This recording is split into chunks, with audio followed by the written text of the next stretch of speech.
O objetivo da Missão Turquia Humanitária foi levar um pouco de alento para as pessoas que sofreram com o terremoto, né, que aconteceram na região em fevereiro de 2023, dentro dos setores de intervenções da Fraternidade de Missões Humanitárias Internacionais. A ideia era levar um pouco do nosso amor, da nossa compreensão, da nossa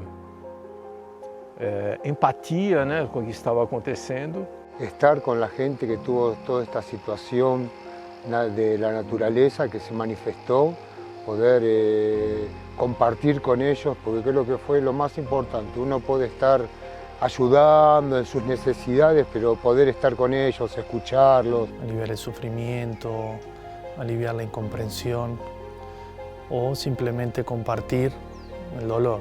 As pessoas sentirem que tem alguém pensando nelas, alguém disposto a ajudá-las sem nada em troca. La misión Turquía Humanitaria se inició ingresando al país de Turquía en ese momento, que es una situación donde el país tiene un desafío muy grande. Todavía, después de un mes y una semana, cuando llegamos, percibimos que seguía en un estado de emergencia la situación.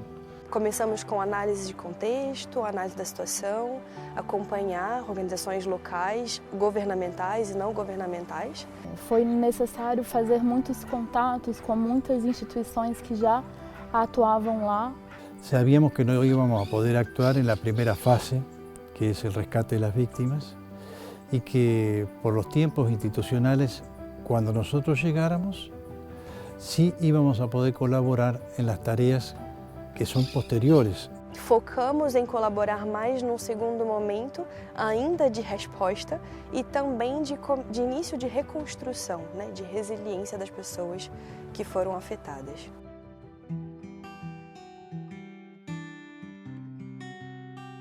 La misión se desenvolvió con mucha armonía, con mucha paz. La misión Turquía se desenvolvió con mucha esperanza y aprendimos de la nación turca el significado de la palabra paciencia. Estamos en un momento al principio con una incertidumbre, con muchas ganas de ir a servir, ayudar, pero no encontramos el rumbo y la situación. Y en los primeros días tuvimos que trabajar esa paciencia, ¿no? De ir descubriendo cómo era el lugar, cómo eran las condiciones, cómo era la cultura, qué realmente había sucedido. Então tivemos um primeiro momento da missão mais institucional, que foi em Ankara. Depois tivemos um momento de visita de diagnóstico a um local da região afetada, na província de Hatay. Começamos atuando junto com uma instituição governamental que era responsável pela distribuição das doações que chegaram. E aí atuamos um pouco nessa logística de organização desses estoques e preparo para essa distribuição. A partir disso, continuamos com diálogos institucionais, com organizações locais, com associações, com a população e também com o governo, órgãos do governo. A gente conseguiu chegar em um grupo de veterinários voluntário que ninguém conhecia, que fazia um trabalho anônimo e muito valente, né? Pessoas que tinham ficado presas nos escombros por horas e que quando saíram de lá elas viram que elas precisavam continuar lá. E montaram uma estrutura bastante improvisada numa praça central de Hatay, em que começaram a acolher os animais que estavam sendo resgatados também. Enquanto eles apoiavam os animais recebidos com os atendimentos clínicos, parte da nossa equipe estava apoiando também na questão estrutural do espaço, como cercas, encanamento. E também trabalhamos muito com as crianças. Tivemos 2 oportunidades de trabalhar em escolas públicas. Teve muitos professores que não quiseram que o ensino parasse, né, para as crianças poderem ter um aporte dessa parte educativa, pelo trauma também que eles viveram, né? As escolas a quais eles atuavam foram atingidas pelo terremoto e eles então se propuseram a continuar a preparar os alunos, principalmente adolescentes. E a gente pôde se unir a eles, fazendo atividades, tendo oficinas de corda, de emergência, de como carregar o outro. Então sabíamos que o idioma seria um impasse, mas no final acredito que ele tenha sido um impasse bem menor do que imaginávamos. Si teníamos señal de celular, podíamos usar los traductores. Y cuando ninguna de estas cosas funcionaba, usábamos lenguaje de señas, sonrisas. Então a gente olhava para uma pessoa e já começava a entender o que ela queria dizer. Para indicarle a un soldado turco que no hablaba ni inglés, ni francés, ni español, ni brasilero, que nosotros necesitábamos mover un pallet con una tonelada de caja de comida de este lugar al cuarto anaquel del otro lado, sencillamente lo nombrábamos por lo que tenía escrito y le hacíamos.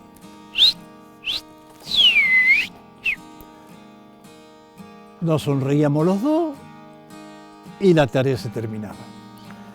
Então, a nossa relação, tanto com os voluntários, quanto com as pessoas que estavam lá profissionalmente, né, foi de muita fraternidade mesmo. La experiencia también de las misiones nos va dando esa percepción de saber llegar al ser humano, que trasciende un poco toda esa parte cultural, porque ahí donde nos encontramos como seres humanos, mismo teniendo diferencias, somos similares también, somos iguales. Como nosotros vamos ante todo con el corazón abierto, y el corazón abierto hace que nos podamos hablar cualquier idioma y nos entendemos.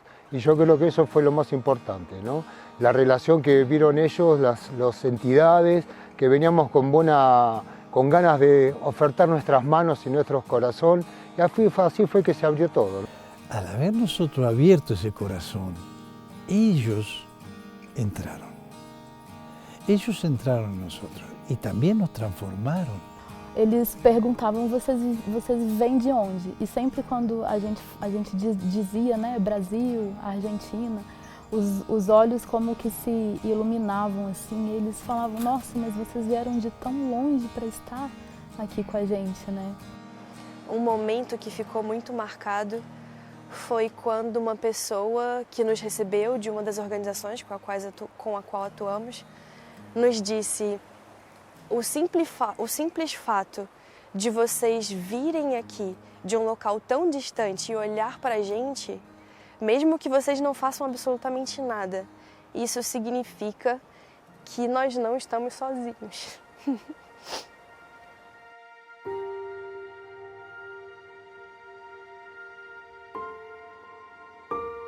Percibimos que no era fácil para nadie, para el que lo había perdido todo, para el que estaba ayudando, para que incluso personas que no les había pasado, o sea, no habían perdido, vamos a decir, sus casas o sus familiares, tuvieron, vamos a decir, la suerte de eso no sucederles, mas al de al lado sí. Olha, eu acho que a solidariedade das pessoas foi muito forte. Independente do que cada um tenha vivido, sofrido, perdido, todos eles estavam dispostos a ajudar mais o outro. E muitas pessoas estavam muito debilitadas, mas não se importavam muito com isso, estavam dispostas a ajudar outras pessoas incondicionalmente. Pessoas que perderam casas e começaram a dividir um outro local que tinham disponíveis com outras pessoas que também perderam suas casas. E eles conseguiram se unir assim de uma forma muito bonita de se ver, assim, um grande aprendizado para nós. Nos sentimos realmente bem amados pelas pessoas, bem acolhidos, né? O acolhimento da população turca foi fantástico, né? Eles nos acolheram assim. Acho que nós deveríamos acolhê-los da forma que eles nos acolheram, né? Nos ha pasado de ir primero a lugares, de ir unos días, después no ir para otros lados y volver a esos lugares, y la gente nos esperaba con unas ganas, se sentía esa cuestión de que estaban esperando que vayamos, ¿no? Então, a resposta que as pessoas locais, mesmo aquelas que sofreram, nos deram e nos davam constantemente, creio que é o que mais vai ficar marcado assim em mim, né? Más una palabra que tal vez me viene es el tema de la resiliencia, de cómo las personas después de una situación como esa sacan fuerzas para poder continuar, sobreponerse a las cosas sin perder la esencia o la alegría. Compartimos con familias, con grupos, claro, había un sentimiento de dolor y de pérdida, mas también la vida continúa.